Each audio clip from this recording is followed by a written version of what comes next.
Welcome friends. ఈ వీడియోలో వచ్చేసి కే డైజెస్ట్ క్వశ్చన్ చూస్తున్నాం. అందులో 8 క్వశ్చన్స్ కంప్లీటెడ్. నైన్త్ క్వశ్చన్ చూద్దాం. నైన్త్ క్వశ్చన్ కే డైజెస్ట్లో వాట్ ఈస్ దేర్ ముందర వాట్ ఈస్ రిక్వైర్డ్ అనేది చూద్దాం. So required good building block model can be applied to her case. So ఆమె కేసుకి బిల్డింగ్ బ్లాక్ మోడల్ని అప్లై చేయొచ్చా చేయకూడదు అనేది first question. And if yes explain the model. So if yes అని అంటే మనం అప్లై చేయొచ్చు అని వాడే హింట్ ఇస్తున్నారు. సో అప్లై చేసేద్దాం. And explain the model in brief. So మోడల్ని బ్రీఫ్గా ఎక్స్ప్లెయిన్ చేయాలి. Next evaluate the performance of 2 prominent colleges. So 2 prominent కాలేజ్కి సంబంధించి పర్ఫార్మెన్స్ని ఎవాల్యుయేట్ చేయాలి. నెక్స్ట్ వాటికి సంబంధించి ఒక అనాగ్జార్ని ప్రొవైడ్ చేసినారు, DCC HCI. So 2 prominent colleges ఉన్నాయని చెప్పినా కదా, ఆ కాలేజీకి సంబంధించిన ఫిగర్స్ని ప్రొవైడ్ చేసినారు. దయాన్ కాలేజ్ ఆఫ్ కామర్స్ ఒకటి, హృదయ్ కామర్స్ ఇన్స్టిట్యూట్ ఆఫ్ ఒకటి. బడ్జెట్స్ అండ్ యాక్చువల్స్ ప్రొవైడ్ చేసినారు. వీటిని మనం అనలైజ్ చేసుకోవాలి. సో ఇక్కడ స్టాండర్డ్స్, స్టూడెంట్స్ ఎంతమంది ఉన్నారు అండ్ ఎంక్వైరీ ఎంతమంది చేసుకున్నారు, అడ్మిషన్స్ అప్లికేషన్ ఎంతమంది పెట్టుకున్నారు, 3500 డివైడెడ్ బై 5000 చేసుకొని, ఆర్ 3000 డివైడెడ్ బై 4000 చేసుకొని, ఇట్లా యాక్చువల్స్ని తీసుకొని పర్సంటేజ్ ఎంత ఉందనే చూసుకోవాలి. Next number of lectures and ఇవన్నీ నాన్ క్వాలిటేటివ్ ఫ్యాక్టర్స్, ఇవన్నీ క్వాలిటేటివ్ ఫ్యాక్టర్స్ ఉంటాయి. ఇక్కడ మనకి బిల్డింగ్ బ్లాక్ మోడల్ అంటేనే మనకి 2 టైప్స్గా డివైడ్ అయిపోతుంది. అవి చూద్దాం. So first what is there in క్వశ్చన్లో వచ్చేసి first she is Mrs. Curtis is a retired dedicated mom taking care of her family and doing every bit to give the best of the upbringing to raise her son. So mister Kates ఎవరు? ఒక retired dedicated mother అంట. So ఆమె వాళ్ళ ఫ్యామిలీని చూసుకుంటూ and వాళ్ళ funny చూసుకుంటూ ఆమె కొంతవరకు చేస్తుంది. అండ్ మిసెస్ కేట్స్కి ఒక గ్రాడ్యుయేషన్ డేస్ ఉన్నాయి. Career in accounting business and economics use to grow but there is a drastic change since those times. So it was that then not so troublesome take to clear graduation and get alluring job. One could easily live in and land up to nice little 9 to 5 jobs has what we say. So ఆమె మొత్తం చూసుకుంటా 9 to 5 జాబ్స్కి వాళ్ళ స్టూడెంట్స్కి ఇవాళ చూస్తుంది. Life was not easy as no one was busy. So మామూలుగా life అనేది చాలా ఈజీ, ఎవరు బిజీ కాదు, జస్ట్ యాక్టింగ్ లైక్ అయితే busy. Records were all in the real physical books which are disappearing in modern times with the advantage of internet and it was mac generation and highs are less strain and brain as placidity. So మొత్తం physical బుక్స్ని వాడుతున్నారు, ఇంటర్నెట్ని తక్కువ వాడుతున్నారు, మనం ఫోన్స్ని ఎక్కువ చూడడం లేదంట. అప్పుడు మనకి హైస్ అనేది ఎఫెక్ట్ కావు అండ్ మన యొక్క మెమొరీ పవర్ అనేది హైగా ఉంటుంది. Next no mails to check and no formalities to make. Mails ఏం పంపించడం లేదు, నో ఫార్మాలిటీస్ ఏం లేవు. No extraction of staying late in office to get rewards and promotions. So time to time అంటే time to time, ఏం extra rewards కోసం ఎక్కువ work చేయాల్సిన అవసరం లేదు. Moreover people were easy to deal with. They had patience to listen till end and would react after giving a deep thoughts. Now days changed, months passed and went through thereby a couple of decades when Mr. Keith has a full grown son, Mr. Jude, needing to be admitted to a college in this rapidly changing and booming era. She wanted Dude to be a college that had history of good academics, focusing on all-round development, students also meeting the needs of being flexibility for a busy student life. She was low in her budget and there wanted someone if college itself could help her financing the college students of her son. So వాళ్ళ సన్ని కాలేజీలో చేర్పించాలనుకుంటుంది and multi tasking provide చేసే కాలేజ్లో join చేయాలనుకుంటుంది. But ఆమెకి budget అనేది అంత amount లేదు, అంటే అంత అమౌంట్ లేదు. ఆమె అనుకోవడం ఏమంటే ఏవైతే విత్ ఇన్ బడ్జెట్లో వచ్చే కాలేజ్ ఏముంటాయనేది చూసుకుంటుంది. And she was born and brought up in a small town called Dohapur and lived there all along her life.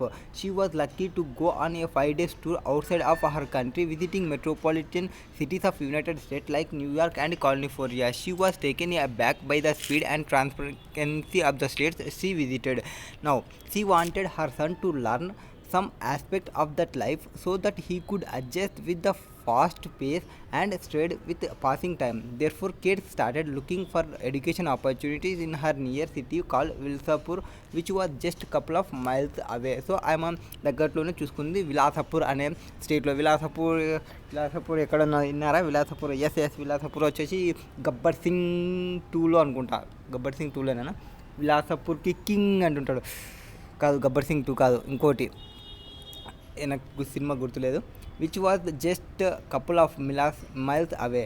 There were 2 eminent colleges in the city, each providing accounting, economics and taxing. So అక్కడ 2 eminent colleges ఉన్నవి. అవి ఏవి provide చేస్తున్నాయి? Accounting, economics, టాక్సేషన్ని provide చేస్తుంది.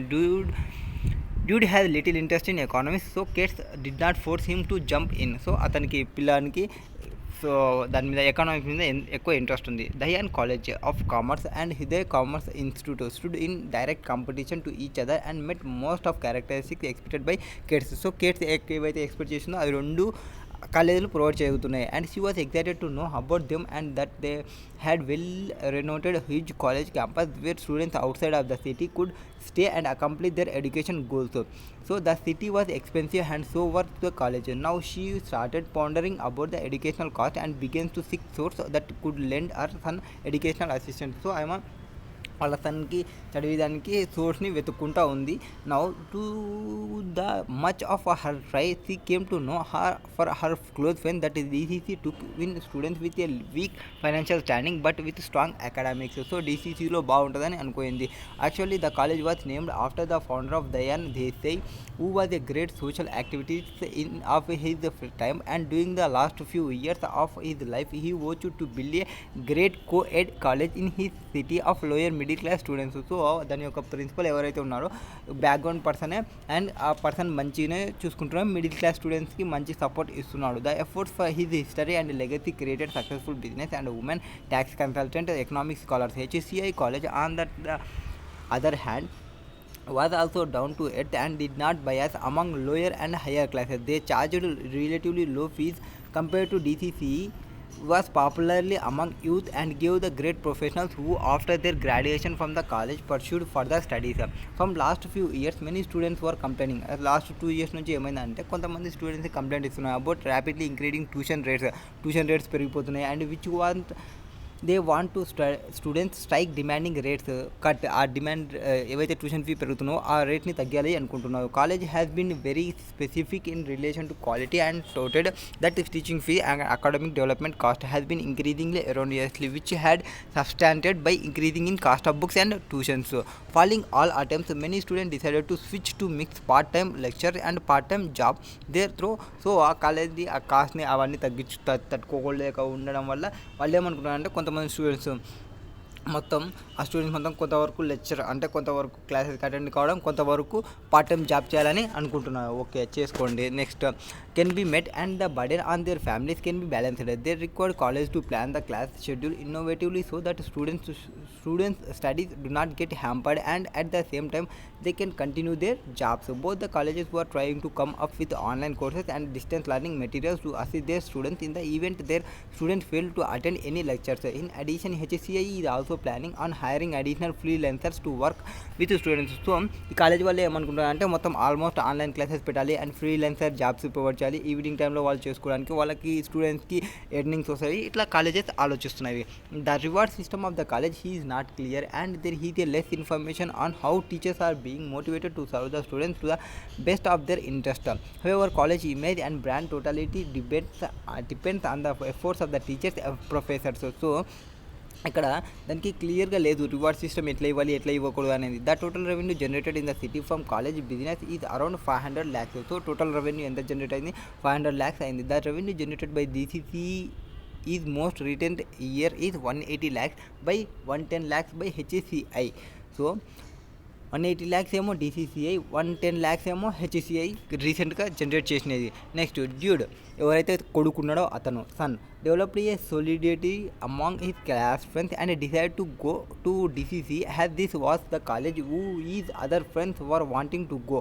However, Cates was concerned that dude could spoil his career if he concentrated on picking things other than studies. So వాళ్ళ mother ఏమనుకుంటుందంటే పిల్లోడు వాళ్ళ సన్ కాన్సన్ట్రేషన్ స్టడీస్ పైన కాకుండా పక్కన దారి మీద పోతే అతని యొక్క ఎడ్యుకేషన్ అనేది దెబ్బతింటుందని ఆమె ఆలోచించింది. So she wanted some to guide her based on fact and figures of the both colleges so that informed decision could be reached. She could modest saving from her job and wanted to spur her son to value those and understand the sheer importance to of her precious student life which one gone will never be back. To harness all the information she had and relying on your opinion knowledge, Cates went to you and provide you fact about the two colleges. So ఆమె ఏమనుకుంటుంది రెండు college యొక్క ఇన్ఫర్మేషన్ని ప్రాపర్గా provide చేయాలనుకుంటుంది.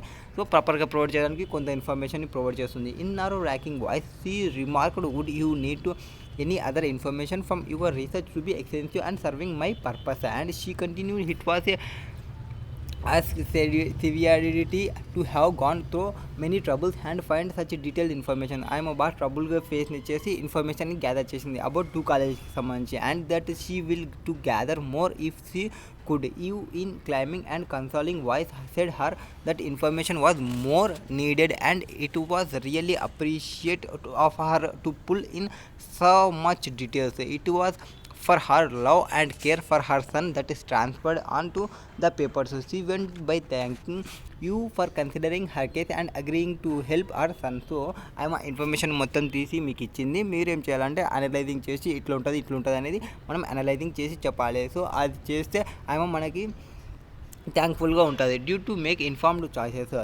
You begin contemplating of what would be done and exactly what models to be employed to get the job done and render research driven analytical advice. After a day pondering you recollected the having lended Switzerland and Moon's building black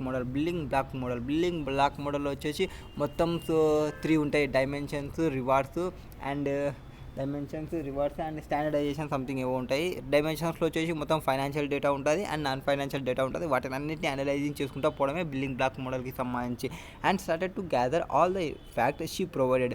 so ఆమె provide చేసిన ఇన్ఫర్మేషన్ని మొత్తం gather చేసి provide చేసి explain చేస్తున్నాము building మోడల్కి సంబంధించి. ఆమె provide చేసిన ఇన్ఫర్మేషన్ ఇవే. నెంబర్ ఆఫ్ ఎంక్వైరీస్ ఎన్ని ఉన్నాయి, నెంబర్ ఆఫ్ అప్లికెంట్స్ ఎంత ఉన్నాయి, ఇవి ఫైనాన్షియల్కి సంబంధించి, నెట్ ప్రాఫిట్ అండ్ సంబంధించి ఇది ఒక కాలేజీకి సంబంధించి. నెక్స్ట్ ఇది నాన్ ఫైనాన్షియల్కి సంబంధించిన డేటా, నెంబర్ ఆఫ్ లెక్చర్స్ ఎంత ఉన్నాయి, నెంబర్ ఆఫ్ టీచింగ్ డేస్ ఎంత ఉన్నాయి, number of days lectures received ఎంత, స్టూడెంట్స్ పాసింగ్ ఎంత, స్టూడెంట్స్ గెటింగ్ జాబ్స్ ఎంత, ఇవన్నీ non financial data. So financial డేటాని నాన్ ఫైనాన్షియల్ డేటాని చూసుకోవడమే building block model. So now the answer was first clearly building block model గురించి చెప్పన్నాడు కాబట్టి బిల్డింగ్ బ్లాక్ మోడల్ గురించి చెప్తాం. బిల్డింగ్ బ్లాక్ మోడల్ అనేది Fitzgerald and Moon building block model, commonly known as building block model, is a performance management theory model developed by Fitzgerald and moon.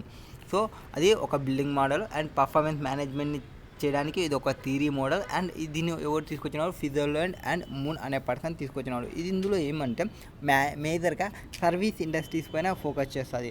This model been built on the premises that services and employee this model to evaluate there already in place a performance standard and makes henceforth improvement could start from scratch building performance measurement criteria using this model. ఇక్కడ 2 colleges ఉన్నాయి. So since both colleges are engaged in rendering educational services. So మనం సర్వీసెస్కి దానికి సంబంధించి provide చేస్తామని చెప్పినాము, ఇక్కడనే provide చేస్తామని చెప్పినాము కదా సర్వీస్ ఇండస్ట్రీకి. సో మన సర్వీస్ ఇండస్ట్రీనే కదా ఆల్రెడీ, ఎందుకంటే ఎడ్యుకేషనల్ సర్వీస్ స్టూడెంట్స్. సో రెండింటికి అప్లికబుల్ అవుతుంది. సో ఇందులో వచ్చేసి ఏమవుతుందంటే బ్లాక్స్, బిల్డింగ్ బ్లాక్ మోడల్ అంటే ఈ బ్లాక్స్ అంటే ఒక 3 బ్లాక్స్గా డివైడ్ అవుతుంది.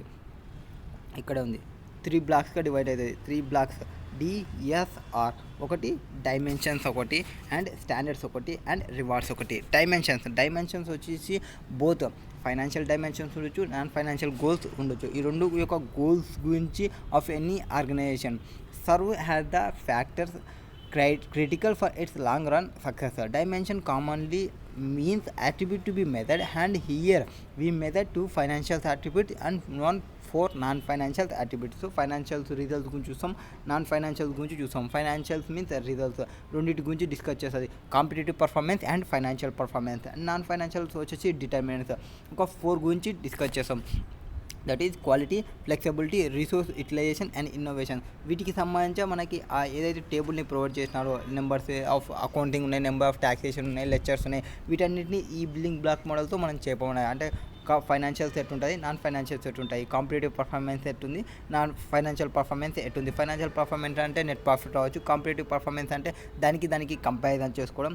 వీటికి సంబంధించి quality, flexibility, resource utilisation, innovation ఎట్లున్నాయో చూపించాలి. అంటే వాళ్ళు ప్రొవైడ్ చేస్తున్న సర్వీసెస్ ఉన్నాయి, వాళ్ళు ప్రొవైడ్ చేస్తున్న ఫ్లెక్సిబిలిటీ ఎట్టుంది, వాళ్ళు ఆన్లైన్లోకి పోతున్నారు కదా, ఆన్లైన్కి పోయినప్పుడు ఎట్లా చేసుకుంటున్నారు రిసోర్సెస్ని, అండ్ ఇన్నోవేటివ్గా ఎట్లా ఆలోచిస్తున్నారు, వీటన్నిటి గురించి మనం డిస్కషన్ చేయాలి. That is dimension. So dimension గురించి ఏం చెప్పినాం, dimensions will be bifurcated into 2 types, that is non-financial financial goals and non financial గోల్స్కి సంబంధించి ఫైనాన్షియల్స్లో మళ్ళీ 2 ఉంటాయి, competitive, financials. And non financials వచ్చేసి 4 ఉంటాయి, quality, innovation, flexibility, resource utilisations. ఈ 4 ఉంటాయి. దట్ ఈస్ డిఎస్ఆర్లో డి, తర్వాత standards means think standards as a target that are achieved based on which performance attributes as listed will be method. Standards అంటే ఏమి ఒక స్టాండర్డ్ని పెట్టుకోను, నేను ఈ టైంకి ఇంత అయిపోవాలి, this my standard, this much be achieved, ఇంత నేను అచీవ్ కావాలని పెట్టుకోవడం. For the standards to be agreeable and acceptable. మనం పెట్టే స్టాండర్డ్ అనేది అగ్రీయబుల్ ఉండాలి, యాక్సెప్టబుల్ ఉండాలి. అంతేగాని ఒకటే రోజులోనే సిఏ ఫైనల్ మొత్తం సబ్జెక్ట్స్ అన్నీ అయిపోగొట్టుకోవాలనుకున్నాం, it is not acceptable and it is not agreeable. So and so సబ్జెక్ట్లో సో అండ్ సో చాప్టర్ అయిపోగొట్టుకోవాలి. It is agreeable and acceptable by the concern departments. So ఏ డిపార్ట్మెంట్ అయినా యాక్సెప్ట్ చేయగలిగేంత స్టాండర్డ్స్ని provide చేయాలి. As the responsible person such standards must possess 3 features. మనం పెట్టే standards అనేది 3 ఫీచర్స్ ఉండాలి. ఏవి? ఓనర్షిప్ ఉండాలి, అండ్ అచీవబిలిటీ ఉండాలి, ఈక్విటీ ఉండాలి. అంటే ఆ పర్సన్ రెస్పాన్సిబిలిటీ తీసుకోవాలి, నేనే దీనికి హెడ్ని ఈ స్టాండర్డ్కి అనేది చెప్పేటట్టు ఉండాలి. ఓనర్షిప్ తీసుకోవాలి. అచీవబిలిటీ, అతను అచీవ్ అయ్యేటట్టు ఉండాలి స్టాండర్డ్ అనేది. అంతేకాని నాన్ అచీవబుల్ అంటే పాసిబుల్ కానీ చెప్పకూడదు, బట్ ఎవ్రీథింగ్ పాసిబుల్ అని మీరు భారీ డైలాగ్లో కొట్టకూడదు. మళ్ళీ తర్వాత ఈక్విటీ మీన్స్ ఓనర్షిప్. మళ్ళీ నెక్స్ట్ స్టాండర్డ్స్కి సంబంధించి ఏం చెప్తున్నాము, స్టాండర్డ్స్ని క్రియేట్ చేయాలి. స్టాండర్డ్స్ అనేది యాక్సెప్టబుల్ అండ్ అగ్రీయబుల్ ఉండాలి. దీనిలో 3 చూసుకోవాలి, ఓనర్షిప్, యాక్సెప్టబిలిటీ, ఈక్విటీ ఉండాలి అని చెప్పినాము. నెక్స్ట్ రివార్డ్స్, డైమెన్షన్స్, స్టాండర్డ్స్, రివార్డ్స్కి సంబంధించి think rewards has source of motivation that can drive the staff to work wholeheartedly toward the achievement of set targets so that organization can successfully achieve both financials and non-financials. So మనం ఏం చేయాలంటే rewards గురించి ఆలోచించాలి. అంటే మన employees ఎవరైతే achieve అయిన వాళ్ళకి రివార్డ్స్ని ప్రొవైడ్ చేయడానికి ఇవ్వాలి. సో రివార్డ్స్ని ఎప్పుడైతే మనం ప్రొవైడ్ చేస్తామో మనం అనుకున్న స్టాండర్డ్స్ని వాళ్ళు రీచ్ అవుతారు. మనం అనుకున్న స్టాండర్డ్స్ని మనం ఎప్పుడైతే రీచ్ అవుతామో మన డైమెన్షన్స్ అంటే all financials and non financial goals అనేది సక్సెస్ఫుల్గా అచీవ్ అవుతాము. సో రివార్డ్ స్ట్రక్చర్ అనేది ప్రాపర్గా ఉండాలి. అగైన్ ప్రొసెస్ ఇక్కడ 3 క్వాలిటీస్ ఉంటాయి రివార్డ్స్కి సంబంధించి. ఒకటి క్లారిటీ ఉండాలి, ఒకటి మోటివేషన్ ఉండాలి, ఒకటి కంట్రోలబిలిటీ ఉండాలి. ఇష్టం వచ్చినంత రివార్డ్స్ని ఇవ్వకూడదు, ఇష్టం వచ్చినంత రివార్డ్స్ని ఇవ్వకూడదు. అండ్ క్లారిటీ ఉండాలి, అంటే దిస్ మచ్ ఆఫ్ మనం రీచ్ అయితే మనం ఇస్తాము, దిస్ మచ్ ఆఫ్ మనం రీచ్ అయితే మనం ఇస్తాము. అట్లా క్లారిటీ అనేది మెయింటైన్ చేయాలి రివార్డ్స్కి సంబంధించి. సో 3 ఐటమ్స్ చెప్పినాము బిల్డింగ్ బ్లాక్ మోడల్స్. ఒకటి డైమెన్షన్స్, ఒకటి స్టాండర్డ్స్ అండ్ రివార్డ్స్. డైమెన్షన్స్కి సంబంధించి 2 గోల్స్ని చూసుకుంటాము, financials and non financials. Financials వచ్చేసి మళ్ళీ 2 ఉంటాయి, ఒకటి కాంపిటేటివ్ ఫైనాన్షియల్స్, ఇంకోటి నాన్ ఫైనాన్షియల్ పర్ఫార్మెన్స్కి సంబంధించి. నాన్ ఫైనాన్షియల్స్లో 4 ఐటమ్స్ గురించి డిస్కస్ చేస్తాము, quality, innovation, asset resource utilization and flexibility. Next స్టాండర్డ్స్కి సంబంధించి స్టాండర్డ్స్ని సెట్ చేయాలంటే 2 అగ్రీయబుల్, యాక్సెప్టబుల్ ఉండాలి. అండ్ ఎవరైతే తీసుకుంటుంటారో ఆ పర్సన్స్ రెస్పాన్సిబిలిటీ, ఓనర్షిప్, యాక్సెప్టబిలిటీ 3 ఉండాలి. నెక్స్ట్ స్టాండర్డ్స్ తర్వాత రివార్డ్స్కి సంబంధించి రివార్డ్స్ని మెయింటైన్ చేస్తుండాలి. రివార్డ్స్ కూడా క్లారిటీ మెయింటైన్ చేయాలి. రివార్డ్స్లో 3 మెయింటైన్ చేయాలి, ఒకటి క్లారిటీ, మోటివేషనల్ అండ్ కంట్రోలబిలిటీ. మనం అచీవబిలిటీ ఉండాలి అండ్ ఆ రివార్డ్స్ మీద కంట్రోలబిలిటీ కూడా ఉండాలి అండ్ మోటివేషన్ అయి ఉండాలి. ఆ రివార్డ్స్ని వాళ్ళకి ఇస్తే ఎంతో వర్క్ చేస్తే 5 రూపీస్ చాక్లెట్ ఇస్తా, 6 రూపీస్ చీప్ చేయకూడదు. నెక్స్ట్ ఇప్పుడు ఫస్ట్ బిల్డింగ్ మోడల్ని మనం అప్లై చేసేసినాము. నెక్స్ట్ సెకండ్ క్వశ్చన్ ఏం చెప్పినారు, మిస్టేక్ కేస్కి సంబంధించి పర్ఫార్మెన్స్ 2 ప్రొమినెంట్ కాలేజ్కి సంబంధించిన పర్ఫార్మెన్స్ ఎవాల్యుయేట్ చేయమన్నారు. సో వచ్చేద్దాం, ఎమినెన్స్ చేస్తే అందులో first mistake case want to use evaluate 2 prominent colleges of Bilaspur city and some come up with conclusions. So కొన్ని కన్క్లూజన్లోకి రావాలనుకుంటున్నారు. Going by the fact provided by mistake case it's appear the both colleges are doing very well. So provide చేసిన information ప్రకారం వాళ్ళంతా ప్రాపర్గా work చేస్తున్నారని మనం అనుకుంటాం first. However the exact position of that college can be known from detail analysis of both qualitative and quantitative. ఇచ్చిన information ప్రకారం చూసుకుంటే అంత ప్రాపర్గానే ఉంటుంది. బట్ ఎప్పుడైతే మనం డీటెయిల్ అనాలిసిస్ చేసినప్పుడు ఇన్ఫర్మేషన్ అనేది బయటకు వస్తుంది. This mean we have to count both financial and non financial goals of each organization. So only మనం ఎప్పుడు ఫైనాన్షియల్ గోల్స్ చూడకూడదు. అంటే మనకి ప్రాఫిట్ ఎక్కువ వచ్చిందంటే మనం మంచిగా పర్ఫామ్ చేస్తున్నట్టు, ప్రాఫిట్ తక్కువ వస్తే మంచిగా పర్ఫామ్ చేస్తలేమట్లు అట్లా చూసుకోకూడదు. ఎప్పుడు మనం చూడాలనుకుంటే ఒక కంపెనీ యొక్క ఇన్ఫర్మేషన్ చూడాలనుకుంటే both financials and non financial డేటాని ప్రాపర్గా అనలైజ్ చేస్తేనే మనకి అవుట్పుట్ అంటే రియల్ అవుట్పుట్ అనేది బయటకు వచ్చేది. Doing financial performance can be measured by percentage increase in revenue and net profit margin. DCC remains the best performer on absolute revenue and profit also. It performs so inadequately or other measures. This suggests that it may not making necessary investment in service and quality to satisfy the students needs. ఇది ఏం చేస్తుంది అంటే okay దానికి revenues వస్తున్నాయి, but necessary investments ఏం చేయడం లేదు, just ఆ వచ్చిన అమౌంట్స్ని అదంతకదే పెట్టుకుంటుంది. సో ఇన్వెస్ట్మెంట్స్ ఏం లేకుండా ఉంటే టు ద ఎక్స్టెంట్ పోయే కొద్దీ మనకి ఉన్న అమౌంట్స్ వేస్ట్ అయిపోతాయి. Next competitiveness can be measured by relating number of students enquiring and finally turning has as applicants.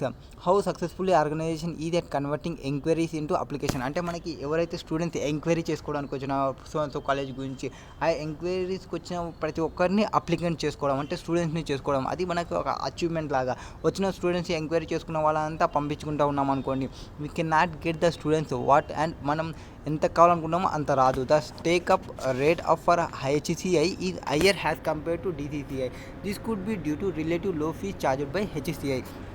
So HCI అనేది తక్కువ ఛార్జ్ చేస్తుంది DCCIకి, సో లో ఛార్జ్ DCCIలో ఉంది.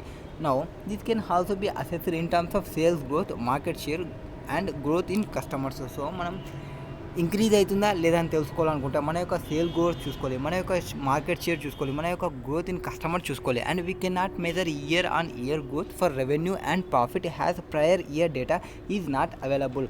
మనకి ఇన్ఫర్మేషన్ అనేది లాస్ట్ ఇయర్ది అండ్ ఆ లాస్ట్ ఇయర్ది అంత ఇన్ఫర్మేషన్ మనకి లేదు, బట్ వీ కెన్ కంపేర్. మనకి ఏముంది, ఇప్పుడు ఇచ్చిన ఇన్ఫర్మేషన్ ప్రకారం బడ్జెట్ ఇచ్చింది, యాక్చువల్ కూడా ఇచ్చింది.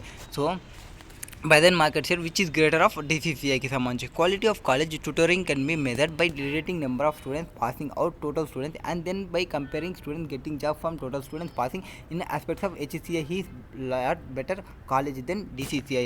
సో మనకి ఏవేవి చూసుకోవాలన్నాము, క్వాలిటీ, ఫ్లెక్సిబిలిటీ, రిసోర్సెస్, యూటిలైజేషన్, అవి నాన్ ఫైనాన్షియల్కి సంబంధించి చూసుకోవాలని చెప్పినాము. సో నాన్ ఫైనాన్షియల్స్ రిసోర్స్కి కన్నా మనం చూసుకుంటే ఏవేవి చూసుకోవాలి. క్వాలిటీ అంటే ఎంతమంది students, relating number of passing ఎంతమంది అవుతున్నారు టోటల్ స్టూడెంట్స్లో. సో మనం ఏం చేయాలి, number of students passing divided by total students చేస్తే మనకు వచ్చేస్తుంది. అండ్ దాని తర్వాత నెంబర్ ఆఫ్ స్టూడెంట్స్ ఎంతమంది జాబ్స్ని తీసుకుంటున్నారో డివైడెడ్ బై టోటల్ పాసింగ్లో ఎంతమంది అవుతున్నారు అనే దానిలో, అంటే ఎంతమంది అప్లికెంట్స్ వస్తున్నారు, ఎంతమంది పాస్ అవుతున్నారు, ఎంతమంది పాస్ అయిన వాళ్ళు ఎన్ని జాబ్ తెచ్చుకుంటున్నారు అనేది చూసుకోవాలి. దానిలో ఎవరు బెటర్ ఉన్నది చూసుకోవాలి, HCI అనేది బెటర్. సో దానికి సంబంధించిన క్యాలిక్యులేషన్ కింద మనం లాస్ట్లో చేస్తాము. నెక్స్ట్ క్వాలిటీ చేయాలి, తర్వాత ఫ్లెక్సిబిలిటీ చేయాలి. ఫ్లెక్సిబిలిటీకి సంబంధించి ఏమి responses to change, demand and year we notice. HCI is planning to hire అంటే స్టూడెంట్స్ ఫ్లెక్సిబిలిటీకి మనం ఏం చెప్పినాము, ఈవినింగ్ టైమ్స్లో ఫ్రీలాన్సర్ జాబ్ని ప్రొవైడ్ చేస్తున్నాం అండ్ ఎర్నింగ్స్ చేయొచ్చు, అంటే పార్ట్ టైం చేయొచ్చు, ఆన్లైన్ ప్రొవైడ్ చేస్తున్నాం. దట్ ఈస్ దర్ ఫ్లెక్సిబిలిటీ అనమాట. HCI planning he hire freelancer lectures to help students doing their evening time once they have off from their work, and this aspect is really appreciated and suggest fast of the college management. Resource utilization means the productivity of service staff, and in this case they are lecturers, professors. These aspects can be measured using relation between teaching days available and number of days actually served. So ఇది ఎట్లా calculation చేస్తాము, resource utilisation అంటే కాలేజీకి సంబంధించిన resources ఎవరు ఉంటారో, ఎవరైతే service staff ఉంటారో వాళ్ళే రిసోర్స్ ఇవ్వచ్చు, వాళ్ళు ఎన్ని లెక్చర్స్ని ప్రొవైడ్ చేస్తున్నారు అండ్ ఎంతమంది ప్రొఫెసర్స్ ఉన్నారో వాటిని బేస్ చేసుకునే ఉంటుంది. సో టీచింగ్ డేస్ అవైలబుల్, ఎన్ని డేస్ అవైలబుల్ ఉంది and actual divided by actually served ఎంత ఉంది అనేది చూసుకుంటే చాలు. సో దీనిలో చూసుకుంటే DCCI అనేది హైగా ఉంది. So DCCI is high and ఈ ఫ్లెక్సిబిలిటీలో HCI అనేది హైగా ఉంది. అండ్ ఇందులో క్వాలిటీలో వచ్చేసి HCI అనేది ఇంకో హైలో ఉంది. క్వాలిటీ, ఫ్లెక్సిబిలిటీ, రిసోర్స్ యూటిలైజేషన్, ఇంకోటి ఫోర్త్ది ఏముంది, కమన్ క్వాలిటీ, ఫ్లెక్సిబిలిటీ, ఇన్నోవేషన్కి సంబంధించి. We cannot measure year on year growth. On the other hand, we apprehend some forms of staff shortage in HCI when considering the total number of students served in HCI compared to DCCI. Innovation suggests coming with a new and innovative model of service delivery in context with changing demand and environment. So innovation ki em ఆలోచిస్తున్నారు, online క్లాస్కి పోవాలనుకుంటున్నానని చెప్పినాము. That is in the present case we know that most of the students are working simultaneously to meet their college education కాస్ట్ని meet కావడం కోసం కొంతమంది work చేస్తున్నామని చెప్పినాము. In this regard of this situation there is a need to bring more online courses, distance courses, virtual classes. దీనికోసం ఏమనుకుంటున్న వాళ్ళు online courses పెట్టాలి అండ్ డిస్టెన్స్ క్లాసెస్ పెట్టాలి అండ్ వర్చువల్ క్లాసెస్ పెట్టాలి, ఇవన్నీ పెట్టాలి అనుకుంటుంది. They can not be barrier in learning. Both colleges are striving for the same and they stand in close competition as this regard. Considering both financial and non-financial goals of each college, we can claim that HCI delivers a superior quality, flexibility, ఎవరునో సర్వీస్లో flexibility ఎవరునో making innovation attempt at comparatively lower price to meet the emerging need of students. అంటే highest అనేది హెచ్సిఐఏ delivery చేస్తుంది కాబట్టి హెచ్సిఐఏ ఉంది. Who act as comparative edge over its direct competition of DCCI. So వీటికి సంబంధించి మనం ఇప్పుడు చెప్పినాం హెచ్సిఐ హై ఉంది, డిసిసిఐ హై ఉంది, హెచ్సిఐ హై ఉందని. దాన్ని ఎట్లా చేస్తామంటే ఇక్కడ చేసినాం చూడండి. సో ఫస్ట్ ఫైనాన్షియల్ రిజల్ట్స్లో ఏమని చెప్పినాము, కాంపిటేటివ్ ఒకటి అండ్ ఫైనాన్షియల్ పర్ఫార్మెన్స్ ఒకటి. నాన్ ఫైనాన్షియల్కి సంబంధించి quality, flexibility, resource utilization and ఇన్నోవేషన్కి సంబంధించి. సో కాంపిటేటివ్ అకౌంటింగ్ ప్రకారం చెప్తే మనకి అకౌంటింగ్ ప్రకారం నెంబర్ ఆఫ్ అప్లికెంట్స్ ఎంత ఉన్నాయి divided by number of enquiries, ఎంతమంది ఎంక్వైరీస్ వాళ్ళని అప్లికెంట్స్గా చేంజ్ చేస్తున్నాము. సో ఎంక్వైరీ చేసుకోవడానికి వచ్చిన వాళ్ళని అప్లికెంట్స్ ఎంతమంది చేస్తున్నాం అనేది ఇది క్వశ్చన్. సో అకౌంటింగ్ ప్రకారం చూసుకుంటే number of applications divided by number of enquiry చేస్తే మనకి ఈ పర్సంటేజెస్ వస్తాయి. తర్వాత మార్కెట్ షేర్ చూసుకుంటాం. నెక్స్ట్ పర్ఫార్మెన్స్ మెథడ్ అంటే మనకి నెట్ ప్రాఫిట్ మార్జిన్స్ ఇచ్చిన నెట్ ప్రాఫిట్ మార్జిన్స్ ఎంత ఇంక్రీజ్ అయింది, ఎంత ఇంక్రీజ్ కాలేదు. నెక్స్ట్ నాన్ ఫైనాన్షియల్ అంటే స్టూడెంట్స్ పాసింగ్ ఎంత divided by total students, that is క్వాలిటీకి సంబంధించి. నెక్స్ట్ స్టూడెంట్స్ గెట్టింగ్ జాబ్స్ ఎంత అవుట్ ఆఫ్ స్టూడెంట్స్ పాస్డ్, ఇది క్వాలిటీకి సంబంధించి. నెక్స్ట్ ఫ్లెక్సిబిలిటీకి సంబంధించి అని చెప్పినాము పార్ట్ టైం జాబ్స్ ప్రొవైడ్ చేయడం, ఫ్రీలాన్సర్ జాబ్స్ని ప్రొవైడ్ చేయడం అని చెప్పినాము. నెక్స్ట్ రిసోర్స్ యూటిలైజేషన్స్, టీచర్స్కి, స్టాఫ్కి, ప్రొఫెసర్కి సంబంధించి టీచింగ్ డేస్ని ఎన్ని పెడుతున్నాము divided by number of days వాళ్ళు సర్వ్ చేస్తున్నారు, మనకి ప్రాపర్ పర్సెంటేజ్ అనేది అవుట్పుట్ వస్తుంది. నెక్స్ట్ ఇన్నోవేషన్కి సంబంధించి అయితే వాళ్ళు ఆన్లైన్లోకి పోవడము అండ్ ఆన్లైన్లో ప్రొవైడ్ చేయడము, వర్చువల్ క్లాసెస్ ప్రొవైడ్ చేయడం, ఇవన్నీ ఇన్నోవేషన్కి సంబంధించి. Now we do not get into discussing the standards and rewards block model. So rewards గురించి ఏం మాట్లాడడం లేదు. Since cases was not able to provide much college information on this aspects. So college యొక్క information మనకి ఇంతవరకే provide చేసింది Kate, ఇంతవరకు మాత్రమే మనం ఇన్ఫర్మేషన్ని పాస్ ఆన్ చేస్తాము.